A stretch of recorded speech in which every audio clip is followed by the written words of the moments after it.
Talking about Toronto Public Library, Vickery Bowles is receiving a standing ovation at City Council this week and joins us live now to discuss the highlights of her tenure and the evolution of libraries since she joined the executive team almost 30 years ago in 1998. Good morning, Vickery. Good morning. Congratulations, and thanks so much for joining us this morning. You have led an illustrious career at Toronto Public Libraries.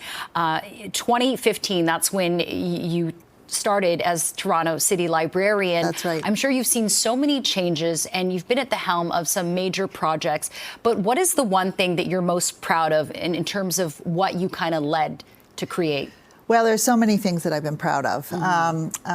You know, we have a new strategic plan, which I'm really thrilled about.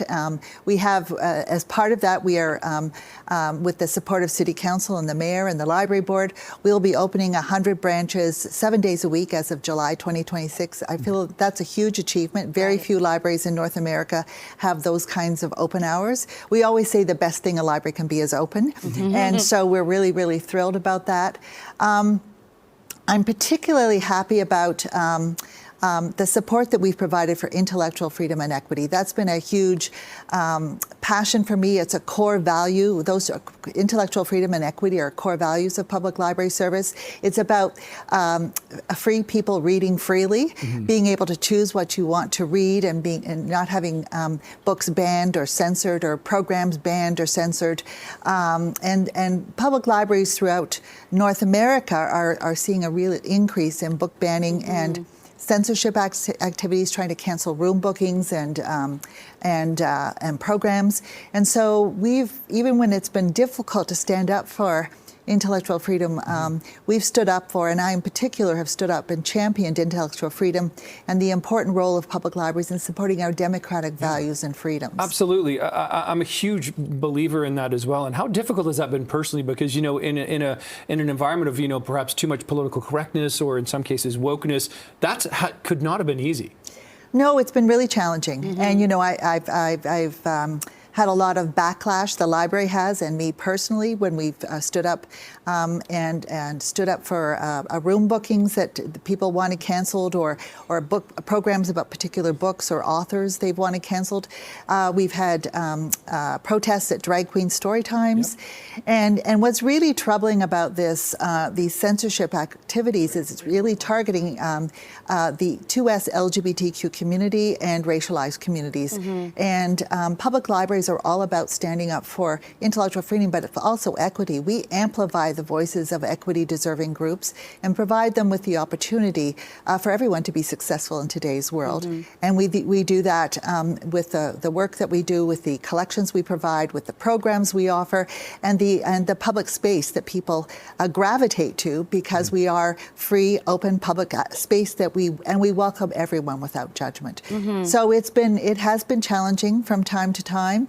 But I'm very, very proud of that work, and I think that that's what leadership is all about. It's about standing up and speaking up for the values that you believe in, and the core values of the services that you provide. So I'm really, really proud of that. And there's one thing that I'm particularly proud of, and that is that TPL has a new initiative with our foundation, and we are going to build a Center for Democracy on the second floor of the Toronto Reference Library. And that will be a place where people can come together, and we will be teaching and training and offering programs about different aspects of democracy. We'll be having programs and author talks about democracy, and we will be able to provide school children with opportunities to learn about City Hall and different aspects of civic engagement and the important role of civic engagement in any democracy. So I'm really excited about that, and that's on the horizon, and it's something that I've been hoping for. I really hope it shines a light, a beacon on the important role of public libraries in supporting democracy and intellectual freedom, but also on the importance, especially the importance of democracy everywhere, because that's what we're seeing. It's under attack. Absolutely. Here in Canada and the United States and elsewhere. Absolutely. And we know that despite that we're in this digital age. 80% of Torontonians, that's a big chunk of people, still use public libraries. Yes. And it's not just books. No, So it's not just books. It's a lot more these days. It's a lot more these days. Yeah, Absolutely. okay. Well, Vickery, thank you so much for joining us. Congratulations. Congratulations. Thank you so much. On Thank you so much, everything. Nick. It was Thank you lovely, so Jennifer. much. I have a gift for you. Oh, amazing. I have, Okay. TPL book bags, very and nice. they're from our Intellectual Freedom campaign. Here is the back of the bag. beautiful. Ignite minds, not books. I love that. Thank you so much, Vickery. I appreciate that. And freedom to read them. There you go. Oh, I Very love nice. them. Thanks so much. Thank you. Thanks so Enjoy much. retirement. I Yeah. will. Yes, Thanks, Nick. enjoy Thanks, traveling. Jennifer. Thank you so much, so much. Vickery. Fantastic career. Thank More you. coming up.